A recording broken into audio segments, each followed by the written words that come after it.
it's July. Well, tomorrow it is. Which means that we're basically halfway through the year. And we've got a lot that we've gone through as far as media is concerned. But today I just want to give a quick recap on some of the films that I watched that I would like to either recommend or would like you to avoid if you haven't seen them already. Welcome to Last Week on a Monday, and welcome to the mid-year update. I'm your host, Hot Schmoes, and let's get started. Delicious hot schmoes. They're called s'mores, Buzz. Right, of course.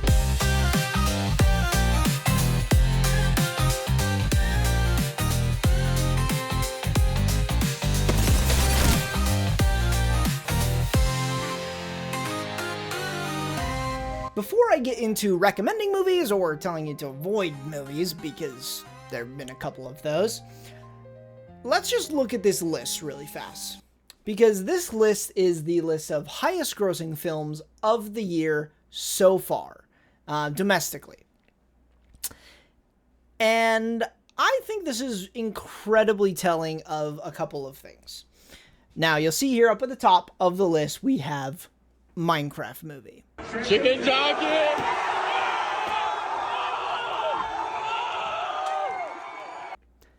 This movie, as we all know, has been a cultural phenomenon this year with getting people to go to the movies.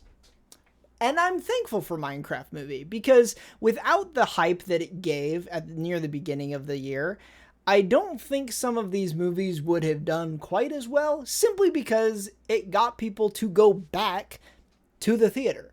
And so I have to give Minecraft props for that thing and that thing only, even though the movie itself might not be a masterpiece. It's kind of a must watch just because it's ridiculous. It means goodbye, brother. No, it doesn't. And right behind Minecraft movie is Lilo and Stitch, the live action remake. Now, this movie has its fair share of good and bad moments. But what it did do is it did happen to capture the heart of a kid-friendly movie. That's the best way to describe it. I won't say it grabbed the heart of Lilo and Stitch because there's a couple things that happen in that movie that are different than the original. Is the movie bad? No. Is the movie good?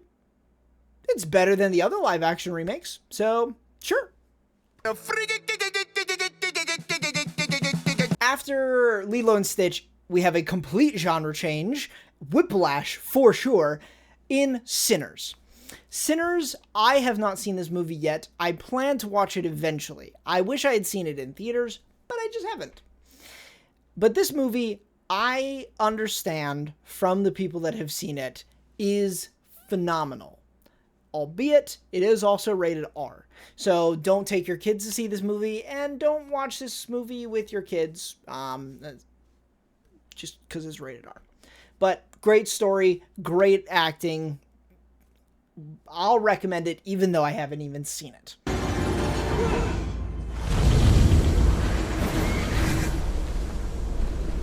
And then we have Captain America: Brave New World in the number 4 spot. This movie is underwhelming. I liked the movie. I think that people should watch the movie, but it's incredibly underwhelming because they marketed this movie both really well and really poorly at the same time. It was marketed really well because they put Red Hulk in the trailers. And the trailers are full of Red Hulk. But when you go to the movie is not full of Red Hulk.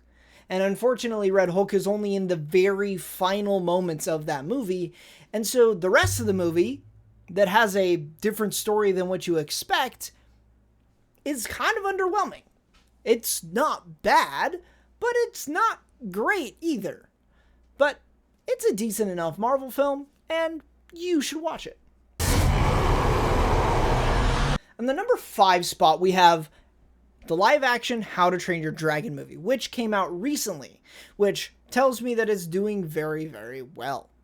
Now, as far as live action remakes of animated classics go, this one is almost perfect. Get me down from here! You have to give me a chance to explain. As far as a one-to-one live action remake is concerned, almost every scene, almost every bit of dialogue, and almost every major point in the animated film comes across in this live action remake. The problem I have with this movie is there are certain things that take place in an animated form that just don't translate very well to live action.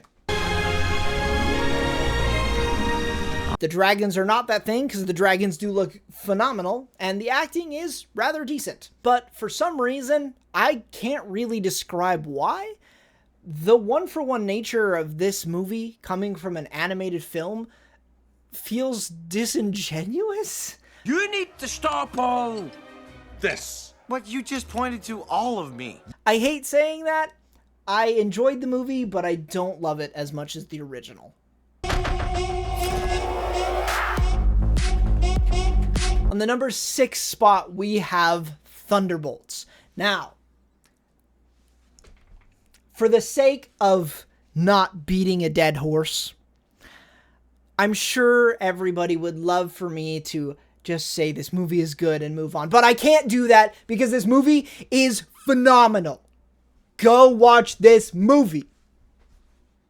This is one of the best Marvel movies of all time, in my opinion, especially as a standalone film.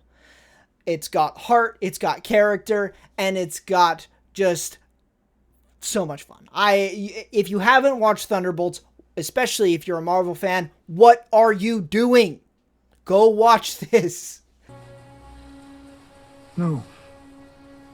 No, I don't think I will. It's so good!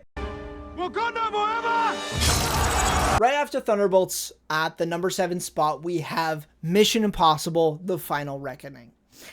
If you love Mission Impossible movies, you'll like this movie. It's a great end to the main story of our heroes, and it's a good movie. It's full of action. It's just exactly what you want with a Mission Impossible movie. Just, it happens to be the last one.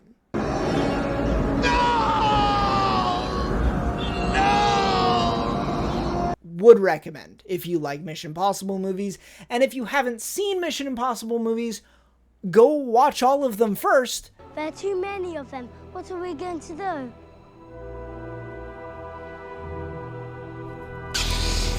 And then watch this one. Okay?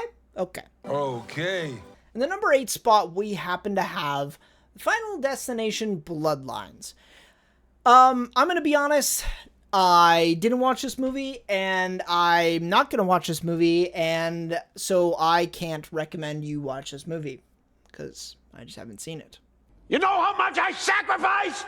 At the number 9 spot, we happen to have Dogman. Dogman was a film that I fully intended on going to see in the theater, and I just didn't. I don't know why. I made plans to go see it, and those plans fell through multiple times, so I just never watched the movie, but it looks like a good, kid-friendly movie. It's available on streaming, I'm pretty sure, so maybe turn it on for the kids and stick around. Gonna try this? No. No. No, we only sell it. We don't use it. And at the number 10 spot for the highest grossing films of this year, domestically of course, we have Snow White. No, no, no, no, no, no, no. Wait.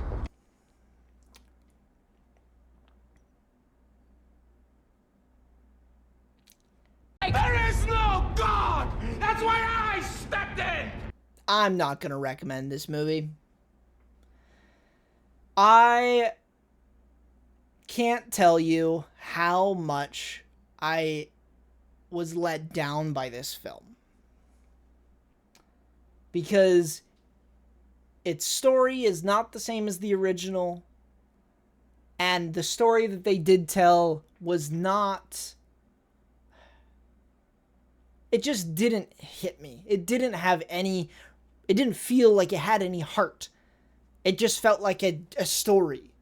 And unfortunately, that makes me never want to watch it again. Ever. It's not always about the money, Spider-Man.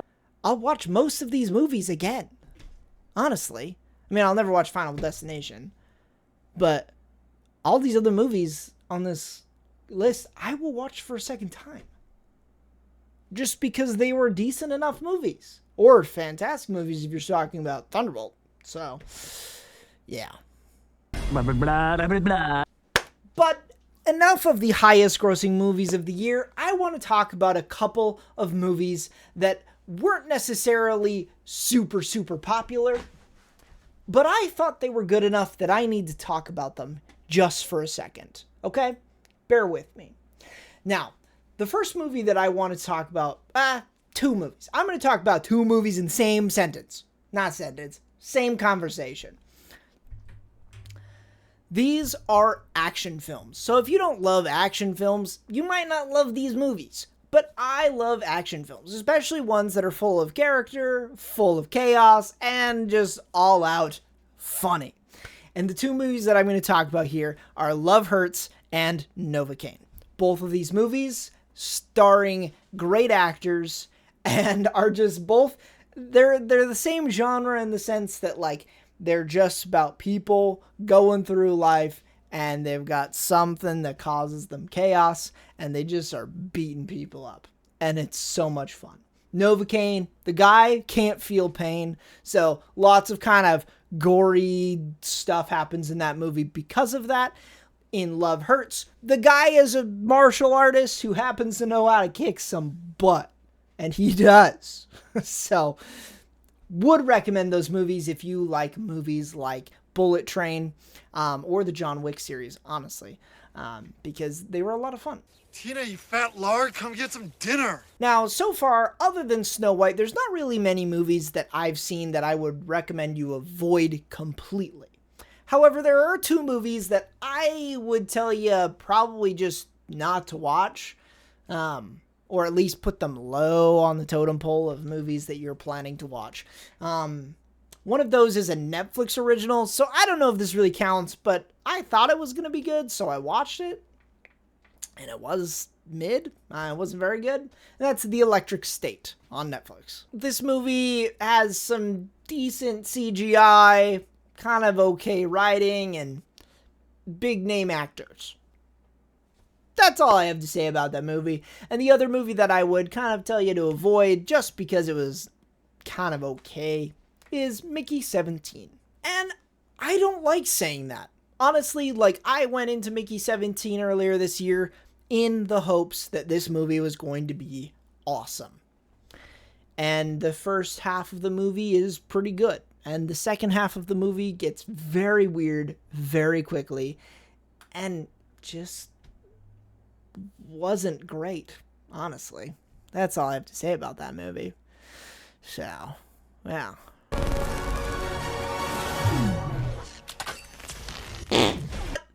Here we are, we're done with the first half of the year, we're going into the second half of the year, and this second half is going to be insane. The reason I say that is because there's just going to be a ton of good movies. F1 just came out, and I've heard only good things about that movie. I'm seeing it on Tuesday. After F1, look, I'm going to go see Jurassic World. That movie looks great. Hopefully it's better than the last one. But it's a Jurassic World movie, so it'll be fun, nonetheless. Then we get Superman. Then we get Fantastic Four. Say that again? Then we get Tron Ares, we get Mortal Kombat 2, we get Predator Badlands, and we get Avatar Fire and Ash.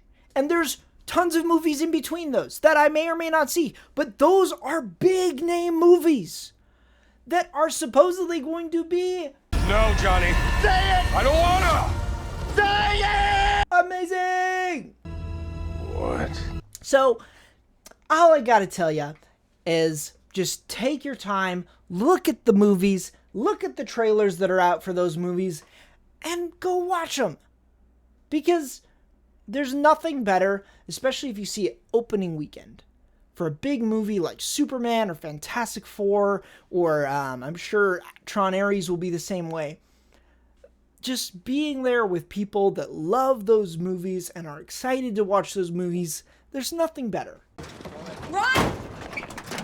Are you okay? The safety word didn't help. So I just gotta say I'm grateful. Honestly, I'm grateful for the friends that I have that want to watch movies with me, and I'm grateful for Regal Unlimited to allow me to go watch all these movies, and I'm thankful for the good quality movies that we've seen this year. So, without further ado, go watch movies. Because there's so many movies that you can go watch, whether at the theater or at home, that are better than Tombstone. In fact, every movie's better than Tombstone, because Tombstone is the worst movie in the world. Never seen it, never will. Peace. Delicious hot schmoes. They're called s'mores, Buzz. Right, of course.